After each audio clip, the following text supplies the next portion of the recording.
Hey everyone, my name is Adam Ewing. I'm the instructor for this course, AFAM 211, Africana Social and Political Thought. Today we're just gonna have a little introductory video. I'm gonna talk about the purpose of the course. I'm gonna talk about the design of the course. I'm gonna talk a little bit about the nuts and bolts of the course, and then we're gonna get going next week. I'm really looking forward to getting to know all of you in the various ways that we're going to be interacting online over the course of the semester. A little bit about me. I grew up in Canada. I was raised in Canada. I came down to the United States in 2002 in order to do my graduate work. I started studying Garveyism, the great global movement, the largest movement in the history of the African diaspora, led by a Jamaican activist named Marcus Garvey, the guy with the really cool hat. We're going to talk about him later in the semester and talk about his movement. I wrote a book about the movement called The Age of Garvey.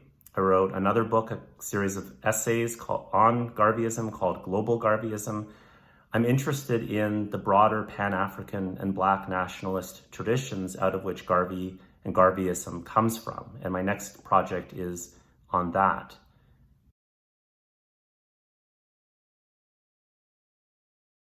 This course is about thinkers and ideas in the Africana intellectual political tradition. Over the course of the semester, we're going to be reading a number of great texts by the actual participants in the Black liberation struggle. We're going to be reading texts by the intellectuals themselves, everyone from Audre Lorde to Aimé Césaire to W.E.B. Du Bois to Angela Davis to Claudia Rankine, and on and on and on. We have a great series of authors that we're going to be reading and thinking about over the course of the semester. We're going to be looking at what their key ideas are, what the key debates are that emerge in the discipline, and we're going to be talking most of all about the problem of liberation, which is the problem that has really been at the very center of this incredibly rich intellectual tradition. We are going to use Africana social and political thought to understand the moment that we are currently in. This is a tradition that, better than any I have ever encountered, helps us understand how the world came to be, how the world works, and how we might transform that world in a way that is more free, more just, and certainly anti-racist. These questions are really important right now. We're living through an era of great instability, an era of great insecurity, and also a moment of great possibility. We haven't seen a moment like this in the Black liberation struggle since the 1960s and 1970s. The Black Lives Matter movement, which began as a mass movement in 2014 following the murder of Michael Brown in Ferguson, Missouri, is now revived, and people are in the streets and demanding change, and institutions of power are under real pressure.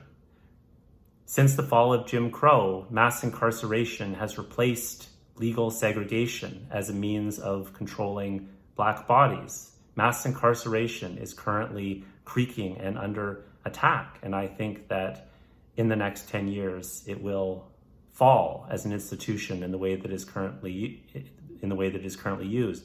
There is great pressure right now being exerted against police departments, calls to defund the police, to build community control of policing, to fundamentally remake policing, another pillar of oppression in the United States inflicted against Black people. And in this moment, it is incredibly important that we all recognize its importance and push forward with the type of society that we want to build ourselves. There's no guarantee during moments of instability that things get better. Sometimes they get worse. But it is up to all of us, I think, to, in this moment, really recognize the possibility and opportunity that we all have and figure out how to do our parts to build a society that is more just, that is a society that we better want to live in. And this tradition can really help as a guide. The reason why we study the past is so that we can better understand how we got here, and so that we can better transform where we are, so that we can better build a future that we are happy with. This is what we're going to be exploring more than anything in the course, and I'm really excited to get going.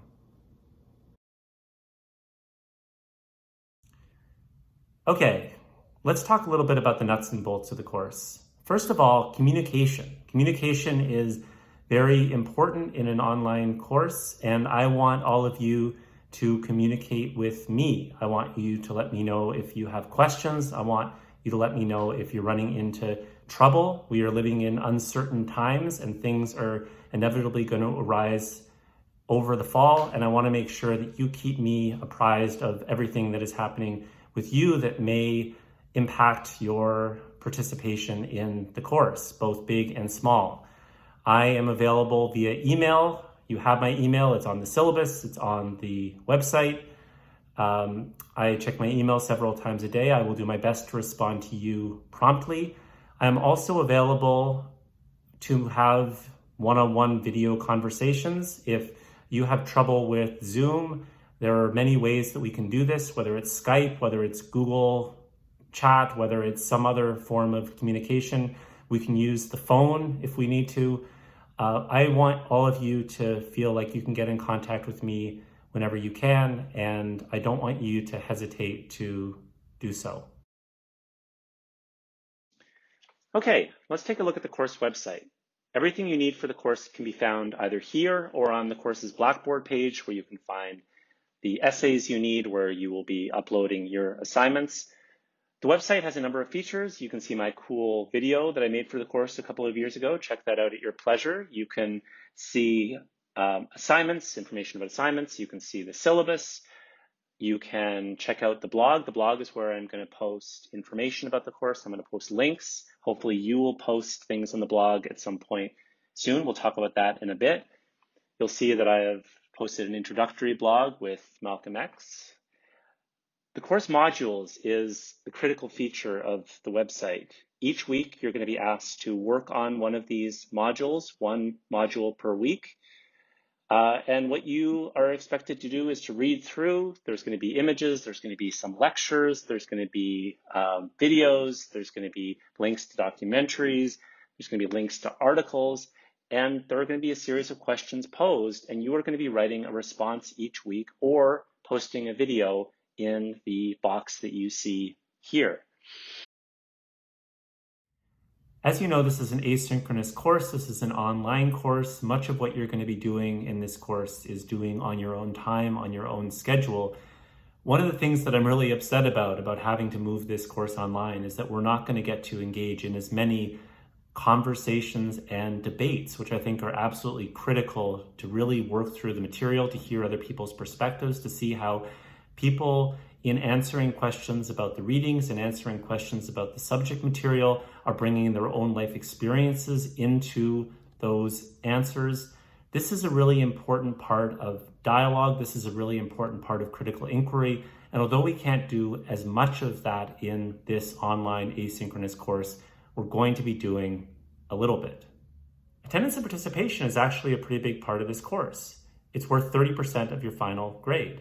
And your participation grade is tabulated in two ways. First of all, as I just said, you're going to be responsible for working on weekly module responses. You're going to read through the modules, you're going to do the course readings, and then you're going to submit a response every week. The second way that participation is tabulated is you are going to be responsible for participating in 3 discussion sections over the course of the semester on Zoom. These are going to be held every week. They are going to be held at different times each week so that everyone can participate. They're going to be capped at 12 students so that we can have a real discussion. And we are going to spend an hour talking about the material. In preparation for these discussions, it is expected that you will have gone through the module already. You will have done your response already, and you will have done the readings already so that we can have a really lively conversation. You are, of course, welcome to participate in more modules than 3 if you want. You are also welcome at any time to set up a meeting to talk about the readings and talk about the material with me one-on-one via Zoom or some other means. But this is a really big and important part of the course, and I want you to give it some real attention.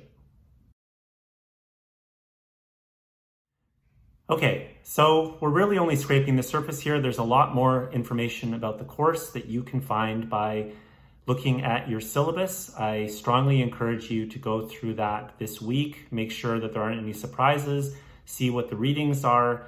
Read the expectations. Read the syllabus statements from VCU at the bottom of the syllabus. Make sure that you have an understanding of what the assignments are. They are also listed on the syllabus, and we will talk about those as the semester goes on. If you have any questions about the course, if anything is confusing, again, please do not be shy about reaching out, about getting assistance. We are going to work through this together. We're going to face any problems that arise. I think we're going to have a really great year, and I'm really looking forward to getting started.